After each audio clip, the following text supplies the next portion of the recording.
गुप्त नवरात्रि का 10वां दिन मां कमला देवी को समर्पित माना जाता है। मां कमला 10 महाविद्याओं में अंतिम महाविद्या है। वे धन, समृद्धि, सौभाग्य और आध्यात्मिक उन्नति की अधिष्ठात्री देवी है। कहा जाता है कि जहां मां कमला की कृपा होती है, वहां सुख और शांति का वास होता है।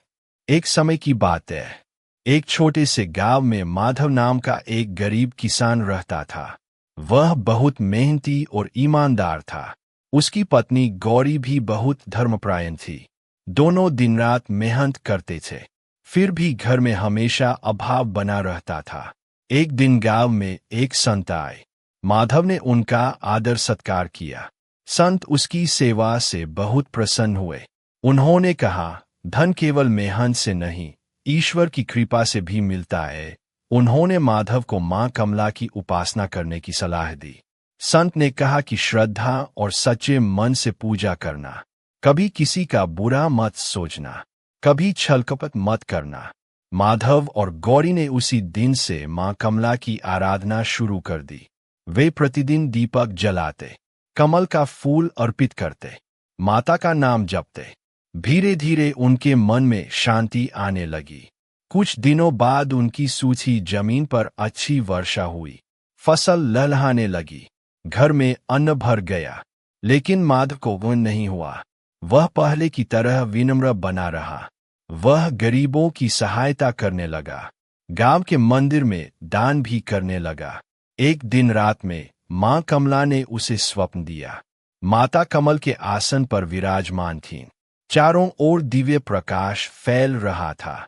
माता ने कहा, वत्स, मैं तुम्हारी भक्ति से प्रसन्न हूं। धन का उपयोग केवल अपने लिए मत करना, जरूरतमंदों की सहायता करना, सदा धर्म के मार्ग पर चलना। सुबह उठकर माधव ने अपना स्वप्न सबको बताया। उसने मां के बताए मार्ग पर चलने का संकल्प लिया। समय बीतता गया, उसका व्यापार भी बढ़ने लगा। उसके खेतों में हर वर्ष भरपूर फसल होने लगी। घर में कभी किसी वस्तु की कमी नहीं रही। लेकिन उसने कभी अभिमान नहीं किया। उसने गांव में एक कुआं बनवाया, गरीब बच्चों की पढ़ाई में सहायता की, भूखों को भोजन कराना अपना नियम बना लिया। धीरे धीरे पूरे गांव की दशा बदलने लगी।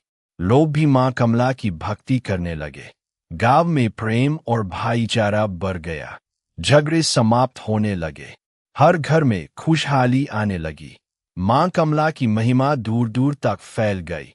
लोग श्रद्धा से उनका नाम लेने लगे। कहा जाता है कि मां कमला केवल धन ही नहीं देती, वे विवेक भी देती है, वे सद्बुद्धि देती है, वे संतोष देती है।